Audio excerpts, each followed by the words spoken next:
Hello everyone, welcome to my galaxy. So how are you? I hope you are happy and healthy. तो कैसा चल रहा है revision? तो कल हमने फिजिकल ज्योग्राफी के अंदर चैप्टर स्टार्ट किया था अर्थ।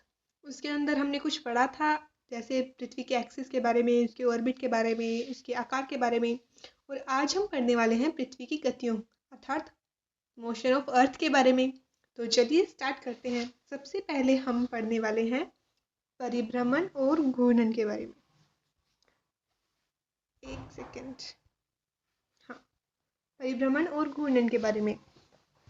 इसे इंग्लिश में बोलते हैं रोटेशन। तो पृथ्वी द्वारा अपनी धुरी के चारों ओर की जाने वाली गति को घूर्णन कहते हैं। देखिए, कल मैंने आपको बताया था कि पृथ्वी जो है वो अपने एक्सिस से 23.5 डिग्री कोण पर झुकी हुई है और पृथ्वी जो है वो पश्चिम से पूर्व की ओर गति करती है। तो अपने धुरी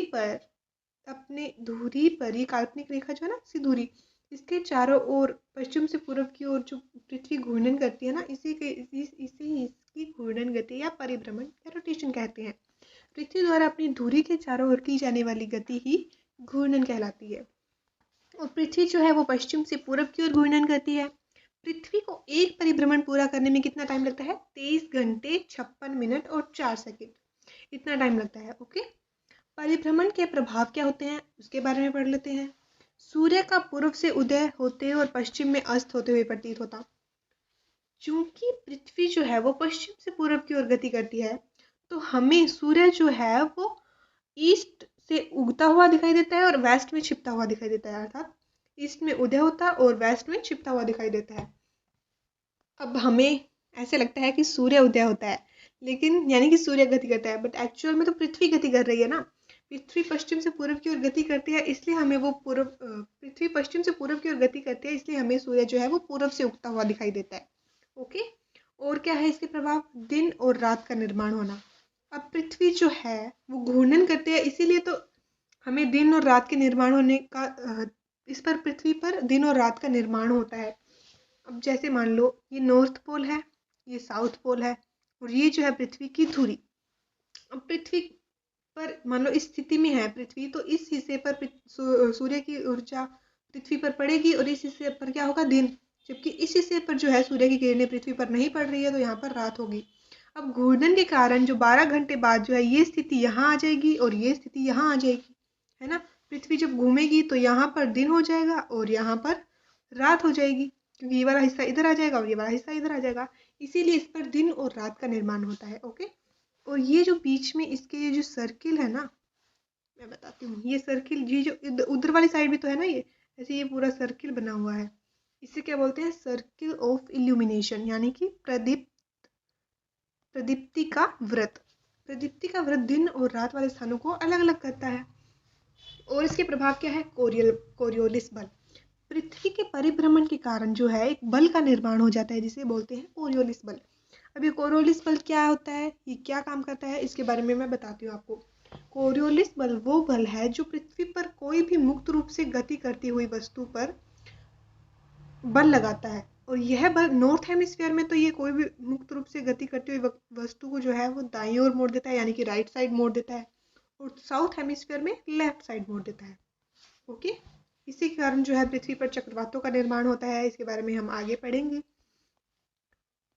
परिक्रमण के कारण पृथ्वी पर कोरियोलिस बल का निर्माण होता है। यह बल मुक्त रूप से गति कर रही वस्तुओं पर लगता है। कोरियोलिस बल का मान विषुवत रेखीय क्षेत्र में 0 होता है तथा ध्रुवीय क्षेत्रों में कोरियोलिस बल का मान सर्वाधिक होता है। ये बात याद रखिएगा कि विषुवत रेखीय जो क्षेत्र है, यहाँ पर तो कोरियोलिस बल का मान मिनिमम यानी कि 0 होता है, और जो ये ध्रुव होते हैं ना पृथ्वी के, north pole and south pole, यहाँ पर कोरियोलिस बल का मान मैक्सिमम होता है। ओके, तो चलिए आगे बढ़ते हैं। उत्तरी गोलार्ध में यह वस्तुओं को दाईं ओर मोड़ता है और दक्षिणी गोलार्ध में यह वस्तुओं को बाईं ओर मोड़ता है। ये मैंने आपको बता दिया। अब हम ये देखते हैं कि कोरियोलिस बल के कारण चक्रवातों का निर्माण कैसे होता है। ओके, देखो ये जो कोई पॉइंट है, यहाँ पर लो प्रेशर है और यहाँ पर इसके चारों ओर हाई प्रेशर है। तो कोरियोलिस बल क्या करेगा? मान लो ये नॉर्थ हेमिस्फीयर है। नॉर्थ हेमिस्फीयर में क्या करता है, क्या करेगा? ये हवाओं को राइट साइड में मोड़ देगा। तो ये राइट साइड में इस प्रकार मुड़ती जाएंगी और एक चक्रवात का निर्माण कर लेंगी। इस टाइप से नॉर्थ हेमिस्फीयर में चक्रवात का निर्माण होता है। और वहीं अगर यही स्थिति अगर साउथ हेमिस्फीयर में हो तो क्या होगा? कोरियोलिस बल हवाओं को लेफ्ट साइड मुड़ेगा और ये लेफ्ट साइड इस प्रकार एंटी क्लॉकवाइज चक्रवात होते हैं। तो साउथ हेमिस्फीयर में एंटी क्लॉकवाइज चक्रवात होते हैं और नॉर्थ हेमिस्फीयर में क्या होता है, क्लॉकवाइज होता है। वहीं इनकी विपरीत स्थिति होती है प्रति चक्रवात। प्रति चक्रवात किसे कहते हैं, जब बीच में हाई प्रेशर पॉइंट हो और उसके चारों ओर लो प्रेशर हो ना, तो क्या बनते हैं, प्रति चक्रवात। इसमें उल्टा हो जाता है, इसमें जो है वो नॉर्थ हेमिस्फीयर में तो लेफ्ट साइड घूमने लगता है और साउथ हेमिस्फीयर में राइट साइड घूमने लगता है, इसलिए इसे प्रति चक्रवात कहते हैं। ओके, तो इस प्रकार चक्रवातों का निर्माण होता है। अब बात करते हैं परिक्रमण के बारे में। अभी हमने परिभ्रमण और घूर्णन के बारे में पढ़ा, जिसे बोलते हैं रोटेशन। अब हम रिवोल्यूशन के बारे में पढ़ते हैं। अब अर्थ जो है अपनी धुरी पर घूमने के साथ साथ सूर्य के चारों ओर भी गति करती है ना, इस सूर्य के चारों ओर गति को क्या बोलते हैं, पृथ्वी का परिक्रमण या रिवोल्यूशन। पृथ्वी पश्चिम से पूर्व की ओर परिक्रमण करती है। पृथ्वी का एक परिक्रमण करने में 365 दिन 6 घंटे लगते हैं। परिक्रमण और अक्षीय झुकाव के कारण पृथ्वी पर ऋतुओं का निर्माण होता है। ध्रुवीय क्षेत्रों में 6 महीने का दिन और 6 महीने की रात होती है। अब हम ये देखते हैं कि पृथ्वी के परिक्रमण के कारण इस पर ऋतुओं का निर्माण कैसे होता है। पहले देखो, मान लो पृथ्वी इस स्थिति में है, यहाँ पर है, तो ये पृथ्वी का जो है वो अक्ष है, दूरी है। और इस प्रकार देखो, सूरज की रोशनी जो है वो आधे हिस्से में तो जो है सीधी पड़ेगी और बाकी का जो आधा हिस्सा है ना, यहाँ पर पृथ्वी की जब ये रोटेशन करेगी ऐसे, तो पृथ्वी जो सूर्य की रोशनी है वो इस हिस्से में जो है तिरछी पड़ती है, सूर्य की किरणें तिरछी पड़ती है। जबकि ये जो नॉर्थ पोल है ना, यहाँ पर तो सूरज की रोशनी आती नहीं है 6 महीने तक, क्योंकि ये तो इधर ही रह जाता है ये हिस्सा। अब जैसे पृथ्वी घूर्णन कर रही है तो ये हिस्सा तो इधर ही रह गया, यहाँ तक तो सूर्य की रोशनी पहुंची नहीं, है ना। तो नॉर्थ हेमिस्फीयर, नॉर्थ पोल पर क्या होता है, 6 महीने की रात होती है इस स्थिति में, और साउथ हेमिस्फीयर पर अंधेरा होता नहीं है, तो यहाँ पर दिन होता है 6 महीने का। वहीं अगर जब पृथ्वी इस तरफ आ जाती है तो क्या होता है, तब नॉर्थ हेमिस्फीयर में सूरज की रोशनी पड़ती है और साउथ पोल में नहीं पड़ती और नॉर्थ पोल में पड़ती है। सॉरी, मैंने हेमिस्फीयर बोल दिया, ये पोल है, नॉर्थ पोल और साउथ पोल।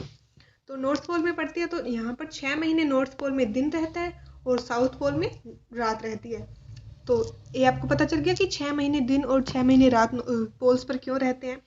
अब हम पढ़ते हैं विंटर सोलेस्टिक और समर सोलेस्टिक के बारे में। सोलेस्टिक वो स्थिति होती है जब पृथ्वी के एक हिस्से पर सबसे बड़ा दिन और दूसरे हिस्से पर सबसे बड़ी रात होती है। विंटर सोलेस्टिक किसे कहते हैं, ये 22 दिसंबर को होता है। पहली बात तो ये जो नॉर्थ हेमिस्फीयर है ना, ये वाला ऊपर वाला नॉर्थ हेमिस्फीयर है, यहाँ पर इन दिनों में ठंड पड़ रही होती है क्योंकि सूरज की किरणें टेढ़ी आ रही होती है।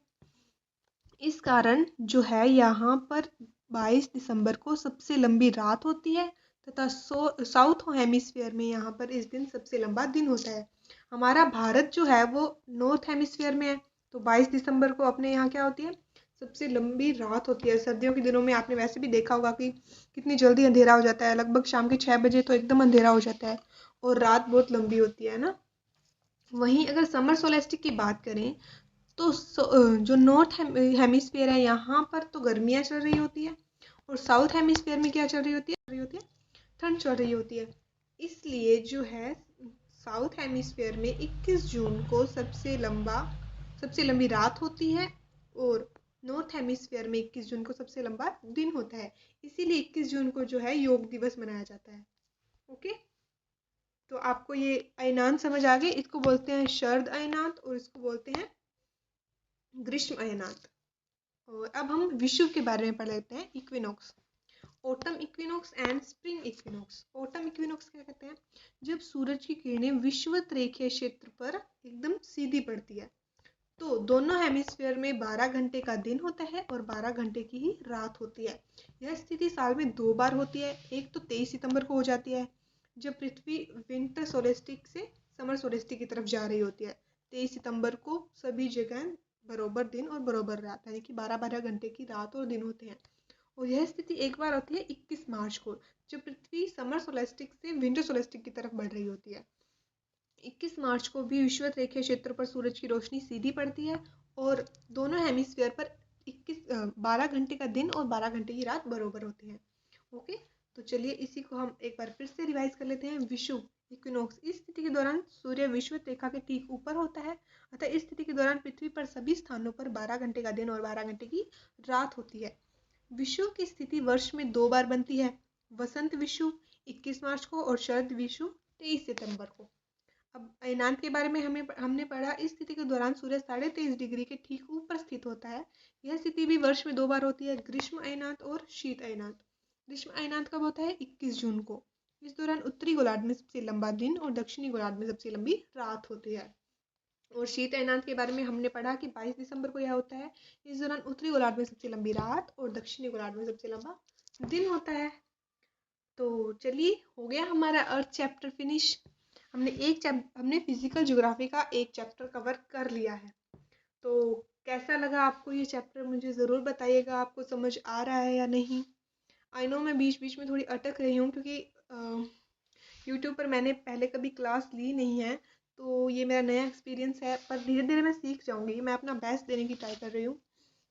और आप लोगों के पास अगर कोई एडवाइस है कि मुझे क्या इम्प्रूव करना चाहिए, तो मुझे कमेंट बॉक्स में ज़रूर बताइएगा। और आपको समझ आ रहा है या नहीं, ये भी मुझे ज़रूर बताइएगा। और अभी आप क्या रिवीजन कर रहे हैं, कौन से सब्जेक्ट का रिवीजन कर लिया है, कौन से सब्जेक्ट का अभी करना है, और प्रीलिम्स की तैयारी कैसे चल रही है, ये मुझे ज़रूर बताइएगा। तब तक के लिए have a nice day. Bye. जय हिंद।